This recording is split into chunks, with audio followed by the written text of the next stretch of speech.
Abiler hoş geldiniz. Hoş bulduk. Hoş bulduk. Nasılsın abi? İyiyim, sizler nasılsınız? İyiyiz biz de. Teşekkür ediyoruz. Yalı Çapkını 19. bölümü konuşacağız. Öncelikle abi bölüm beğendiniz mi? Valla ben bölümü beğendim. Şöyle beğendim. Son çeyrekte aslında bölüm toparlandı. Çünkü neredeyse 1,5 saat boyunca biraz boş bir bölüm izledik. Ancak son çeyrekte özellikle Suna ile Kazım'ın ev içindeki konuşması ve sonrasında Kazım ile Ferit'in o duygusal konuşması bence etkileyiciydi. Duygulara hitap eden bir oyunculuk izledik. Gerek metinler olsun, gerek oyuncuların doğaçlama olarak kattıkları jestler, mimikler olsun başarılıydı. Ama şundan artık çok rahatsız olmaya başladım. Pelin karakteri bu dizide artık iki başrolden de önde gibi gözükmeye başladı. Yani mesela evet Ferit ve Seyran'ın sahneleri daha çok ama Pelin öyle bir karakter ki yani öyle bir replikler yazılıyor. O kadar çok yüksek oynuyor ki diğer iki karaktere göre. Sanki Pelin'in filminde Seyran ve Ferit yan karaktermiş gibi. Yani sanki Pelin'e yazılmış bir dizi gibi bir izlenim elde edindim. Bu biraz beni rahatsız ediyor. Daha önceki bölümlerde aslında Buğçe Kahraman'ın iyi oyuncu olduğunu söylemiştik ama artık göze battığı için oyunculuğunda da bir düşüş görüyorum. Seyran ve Ferit'in arasındaki bu mesafeyi çok fazla aştıkları için bunu nasıl kurtaracaklar çok merak ediyorum. Öncelikle ben bölümü pek fazla beğenmedim. Hani son çeyreği hariç. Geçen bölümde özellikle yaptıkları hatayı aslında telafi etmeye çalıştılar. Bir U dönüşü yaptı senaristler. Bundan yapım da bence şikayetçi. Çünkü aslında bir el atılmış ve benim kızımın gözyaşı dinmemiş Ferit diyaloğu çıkartılıp orada samimi duygusal bir muhabbet yapıldı Kazım Ağa ile Ferit arasında. Herkesin bu kötü gidişatın farkında olduğunu düşünüyorum. Bu hafta reyting yine aynı kaldı. Çok ciddi rakipler de var. Bu hafta bence bölümdeki sıkıntılardan birisi de geçen bölümdeki yaptıkları mafyatik hatayı burada da devam ettirmeleriydi. O uzun bir süre devam edecek gibi gözüküyor ama. Birkaç bölüm daha devam edecektir hastane sahneleriyle falan. Ondan sonra Ferit'le Seyran'ın kopukluğunu oradan birleştirip bu yaptıkları hatadan geri döneceklerdir diye düşünüyorum. Direkt dizinin bölüm finaliyle başlayalım istiyorum. Kim vuruldu? Şimdi birincisi bu sahne yeniden çekilmiş. Çünkü ikinci fragmanda izlediğimiz kadarıyla Vuran kişi bu arada farklı. İkinci fragmanda yayınlanan kişi başka biri vuruyor. sadece o detay da değil, şöyle de bir detay var. Fragmanda izlediğimizde Ferit ile Kazım'ın biraz sert tonda konuştuğunu anlıyorduk. Ferit Kazım'a biraz meydan okurcasına böyle sert sert bakıyordu. Kolunu masaya koymuş, yani gücünü göstermek istiyordu. Gerginlerdi. Gerginlerdi ancak Ferit bayağı bir ağlak oldu. Aynı zamanda ilk fragmanda Ferit Kazım'ın sol çaprazında duruyordu ve Kazım vuruluyordu. Hatta sonradan bir üst açıdan aldığımız planda ikisi de yerdeydi. O üst açı da yoktu bu arada. Üst açı da yoktu yine. O nedenle o taraf yeniden çekilmiş. Bunun sebebinin de fanlardan, izleyicilerden gelen tepki olduğunu düşünüyorum. Çünkü Seyran ve Ferit arasındaki o güçlü bağ o kadar çok zedelendi ki ve mesafe gitgide açıldı ki bunları nasıl birleştiririz kısmında dediler ki galiba biz burayı boş yere gerilimli bir sahne olarak çektik. Bunu yeniden çekelim. Ferit biraz daha Kazım'a damatlık yapsın. Yani bir nevi oğlu gibi davransın ki öyle de oldu zaten. Hem de Kazım'a kendisini siper ederek vurulsun. Seyran da Ferit'i benim babamın canını kurtardı diye affetsin gibi bir mantık kurmuşlar senaryoda. Yemez. Yorumlara çok fazla mı takılıyor yapım? Bir dizi gerçekten gördüğünüz gibi fanlara göre de tamamen ana hikayesi değişmese de yan hikayeleri şekilleniyormuş. Bunu görmüş olduk. Çok sert bir tondan farklı bir tona da geçiş oldu. İkisini de kullanmışlar. Geçmişteki çektikleri sahneyle yeni çektiklerini birleştirmişler. Bu yüzden de karakterlerin konumlanması, farklı kişinin figüran olması, Devamlık hatası da vardı. Işık da farklıydı. Bu tür şeyler çok hani belli ediyordu gerçekten dikkatli izleyiciler tarafından. Demek ki bu tür değişiklikler oluyor reyting hamleleri için. Ben Kazım Ağa'nın vurulduğunu düşünüyorum ve aslında oradaki tek kurşunun ona atıldığını, Ferit'in siperini geç kaldığını, o 7-8 tane kurşun değil sadece bir kurşun olduğunu, diğerlerinin bölüm sonunda hani yönetmen, senarist falan tarzında onların efekt olarak eklendiğini düşünüyorum. Ben öyle düşünmüyorum. Bence Ferit vuruldu. Göğsünden vuruldu hatta. Onu gördük yani Ferit'in vurulduğunu. Sonradan siyah ekrana düştük. Jenerik akmaya başlarken 7 el silah sesi duyduk. Birsel Altuntaş'ın dün gördüğüm haberine göre diziye yeni bir oyuncu katılıyormuş. Bir mafya çatışmasına dönecekmiş dizi. Şimdi birincisi Korhan ailesi İstanbul'un, hatta genel olarak Türkiye'nin en zengin ailelerinden biri. Dizide anladığımız kadarıyla. Hal böyle olunca bu insanların elbette ki kendi pis işlerini temizleteceği adamlar vardır. Serter'in dayısı dediği adamlar, bunlar sokak serserisi tarzı bir mafya. Ama Halis Ağa'nın tanıdığı adamlar kabadayıdır. Daha güçlüdür. Ellerinde birçok malzeme vardır. Halis Ağa'nın Ferit sofrada olmayınca bir şekilde Latif'le bir bağlantı kurup sonda duyduğumuz 7 sesin aslında oradaki adamları öldürmek için koyulduğunu düşünüyorum. Yani, Ferit'in adamları. evet, bence bir kurşun isabet etti. O da Ferit'e isabet etti. Onun sebebi de Seyran Ferit'i babasına siper olduğu için affedecek. Yani o kadar şeyden sonra sırf babasına kendisini siper etti diye affedilmesi çok yavan kalır. Böylesine yüksek reytingler alan dizinin senaristinin bu tarz tuzsuz, tatsız bir konuya da gireceğini pek düşünmüyorum. Umuyorum tabii ki. Hocam bir de sana şunu soracağım. Geçen bölüm demiştik ya Ferit'in eline bir tabanca almadığı kaldı. Gerçekten çukura döndü falan demiştik benzetmelerle. Tabii birazcık abartarak da. Bu bölüm bir anda bu dönüşümün olması sence ne kadar mantıklı yani bir bölümde? Birincisi Birincisi şu çok mantıksız. Amerika'da yetişmiş, eğitim almış bir kişi. Ferit Korhan. Zengin bir ailenin çocuğu. Şımarık büyütüldüğünü düşünüyoruz. Tamam, kendi içsel sıkıntıları var, psikolojik sıkıntıları var. Ailesi tarafından görülmemiş. O yüzden zaten öz saygınlığı eksik çocukta. Ama şöyle de bir şey var arkadaşlar. Yani Kazım'a diyor ki siz benim ailemsiniz. Sizin başınıza bir şey gelirse dünyayı yakarım abi. Sen kimsin? İstanbul benim çöplüğüm. Bunlar mafya dizilerinin diyalogları, yani çukur replikleri falan yani. Bir anda bu karakter buraya dönüşemez. Şu an bakıyoruz, Ferit karakteri bir anda mafya evrildi. Çok tatsız, tuzsuz bir değişim oldu. Kazım'ın değişimi yiyebiliyor. Kazım evet değişti. Hızlı mı gerçekleşti? Bayağı. Belli bir ölçüde hızlı gerçekleşti. Anadolu'da şöyle bir şey vardır. El kavramı. Elin oğlu, el alem ne der? El aleme rezil olmayalım. Şimdi buradan yola çıkarsak Kazım kızlarının sorumluluğu kendisinden çıktıktan sonra, özellikle Seyran'ın, yani birinci sorumluluğu babasında olmadığı için artık Ferit'e geçti. El bana ne der? Bu kızlar bir şey yapar da el alemin lafını ben işlerim sözü, algısı artık Kazım'da kalmadığı için artık rahatlıkla kızlarını savunmaya, korumaya başladı. Final sahnesinde şöyle bir detay var. Psikolojik rahatsızlığı olan bir Ferit karakteri karşısında kızlarını döven bir adam. O sahne birçok kesim tarafından çok beğenildi. Kazım'ın dönüşümü, ağlaması, ikisinin de ağlaması. Fakat bana bazı noktalarda samimi gelmiyor. Bu karakterler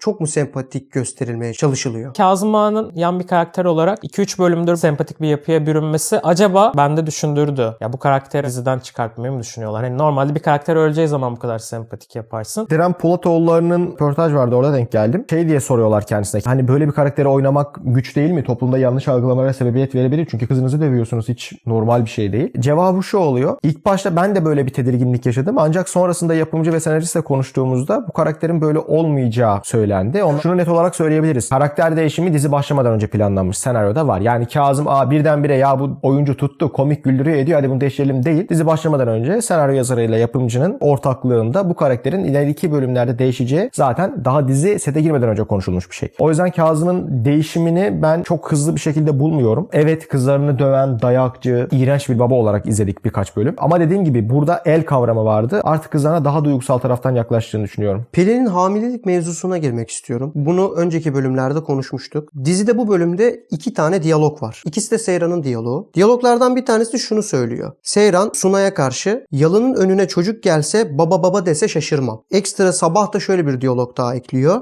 Ellerinde çocukla Yalı'ya gelmelerini mi bekleseydim? Burada senarist çocukla alakalı, Pelin'in hamileliğiyle alakalı bir çengel mi attı? Ferit'in gece yayını Pelin'in yanında korumak için geçirmesinde acaba belki bir şeyler de yaşanmış olabilir. Bu çengeli de aslında zemininde hazırlıyorlardı. Bu Pelo'dan da olabilir. Ya da Ferit'in hiç görmediğimiz başka birinden de bir çocuğu ortaya çıkabilir. Yani Ferit'in büyük ihtimal başka bir kadından, büyük ihtimal ya bir çocuğu olacak ya da çocuğu var. Yani bunu bize belli etmeye çalışıyorlar, onu söyleyebilirim. Pelin karakterinin hamileliği mevzusu şu an gündeme gelecek mevzu değil. Bu iş ortaya çıkmaz, açığa çıkmaz. Ama senarist kesinlikle bir mesaj vermek istemiş. Seyran'ın aynı bölümde üst üste 2 defa bu diyaloğu kurması aslında bize bir mesajdır. Laf olsun diye yazılan bir diyalog değil. Bence bölümün en güzel tarafı da Ferit'le Pelo öpüşürken sonraki sahne geçişi olabilir mi hocam? Ağzımızın da hiç tadı tuzu kalmadı. Gerçekten bizim de kalmadı seyirciler olarak. Bir de bölüm afişine bakıyoruz. Pelo ortasına konumlandırılmış. Kuma getirildi bildiğimiz aslında. Ve hani bunu meşru olarak göstermeye çalışıyor ya senarist. Ya şöyle bir şey var. Ya gerçekten sen Yalı'ya kuma getirdin. Annem bunu biliyor. Bir tek Halis Ağa bilmiyor. Senin Latif diye adamın yok mu? Niye bu adam gidip Yalı'daki olayları öğrenmiyor? Ben anlamıyorum. Halis Ağa'nın bir de üvey oğlu var. Hiç Yalı'dan adım atamıyor. Mesela senarist ona da girmedi abi. Ne oluyor ya? Bir konuyu atıyorsun ortaya. O konuya haftalarca girmiyorsun. Unutuyor musunuz abi yazarken? Yani hiç mi asistanınız yok? Not tutanınız yok mu yani bunları? Yalı'daki bazen karakterleri unutuyorlar. Hakikaten ya. İfakat şöyle bir cümle kullanıyor. Yanlarında Fuat, Asuman ve Orhan varken. Bu evlilik devam edemez. Çocuk da yapmıyorlar. Bizim hep konuştuğumuz Sunay'ı Fuat'a artık oluşması gereken durumda. Orada bu arada Asuman'ın da bir düşüklüğü oldu. Asuman da bazı şeyleri kavramaya başladı aslında. Kızım sana söylüyorum. Gelinim sen anla diyaloğu oldu. Ben Seyran karakterinin bu diş geçiren tarzının, hatta Ferit'in dediği gibi tırnakçı tarzının Asuman'a da sirayet ettiğini düşünüyorum. Asuman da biraz güçlenmeye başladı. Sus pus gibi görünen Asuman'da bile bir dönüşüm yarattı diyebiliriz. Zaten şöyle bir gerçek var. İfakat Sunay ile Fuat'ı birbirine yapmak istiyor. Burada Asuman'ı da pasifize etmek istiyorlar. Yavaş yavaş senaryoda bu konuya girilecek ama ben bu konuyu 2 bölüm sonra senaristin yine unutacağını, galiba zorluk çekiyorlar bazı konuları hatırlamakta. Bu bölüm aslında şunu da öğrenmiş olduk. Kazım Ağa'ya biliyorsunuz Suna söyledi Seyran'ın evde neler çektiğini. Sonra bunu Ferit de öğrendi diyalog içerisinde. Seyran'la Suna arasında bir kopukluk yaşanacak ilerleyen bölümlerde ispiyonladığı için. Ve Fakat Hanım'ın yanına daha çok yakınlaşacak Suna. Böylece Seyran'la aslında tek kalacak Yalı'da. Asuman aslında onun biraz yanında olmaya çalışacak. Asuman ile Seyran arasında güçlü bir ilişki kurulacak. O bariz belli. Bu bölümde de belli oldu zaten. Asuman da Seyran Seyran yanında duruyor. Şimdi Ferit'in hani Kazım'ın yanında siz benim canımsınız, siz benim alemsiniz dediğine bakmayalım. 2 bölüm sonra Seyran'la karşı karşıya geldiklerinde senin yok mu o kardeşin gitmiş babasına hemen ispiyonlamış falan tarzı. Sunay'ı da pek sevmiyor bence Ferit. Sunay'ı yavaş yavaş odasından uzaklaştıracak dedi. Efe karakteri Sunay'a karşı Bir şey hissediyorum. ufaktan bir şeyler hissetmeye başladı gibi. Sanki Suna'nın da bir gönlü var gibi bir bakışlardan öyle bir şey hissettik. Gönlü var mı bilmem ama Efe bir önceki bölümde Sunay'ı gördükten sonra verdiği tepki, bu bölümde Sunay'la bakışmaları, Efe'nin de sanki Sunay'la bir kafasında bir plan var gibi geldi bana. Efe Han günün sonunda Ferit'ten güzel bir dayak yiyecek gibi duruyor böyle devam ederse. Güzel bir kavga izleyebiliriz. Bundan sonraki bölümler için yine umutlu musunuz? Ben açıkçası bu bölümü beğendim. Çok olmasa da beğendim. Özellikle son çeyrek kurtarıldı. Eğer ki Ferit de Seyran'ın arasını düzeltmek için Ferit'i vurdurup Seyran'ın